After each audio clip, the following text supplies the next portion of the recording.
በፈጅር በዙሁር በአሱር በመግሪብና በኢሻ በአምስቱ የሰላት ጊዜያት ከአምላክ ጋር የበረታ መስተጋብር ይኖር ዘንድ አስቀድሞ ለሰላት ለመቆም የልብና የአካል ንጽሕና ይከወናል። ሰላት ያማኝ ግዴታ ዋጅብ ነውና በአምልኮ ለፍቅርና ለሰላም ዱዓ ይቆማል። አማኝ ከሰማይ የመጣውን መመሪያ ለመፈጸም ፊቱን ወደ ተቀደሰው ስፍራ ያዞራል።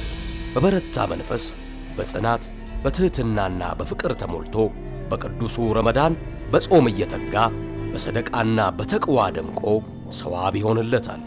በኢባዳ ምንዳው በዝቶ በረሐመት ተሞልቶ በእዝነትና በምግባር ጾሞ ሲያበቃ ረያን የርሱ ነው። አማኝ ሁሉ በሰላት ማብቂያ ሰላምን፣ ፍቅርን በደስታ ይመኛል። እንኳን ለ1446ኛው ዓመተ ሂጅራ የኢድ አልፈጥር በዓል በሰላም አደረሳችሁ። ኢድ ሙባረክ። ቡና ባንክ፣ የባለ ራእዮች ባንክ።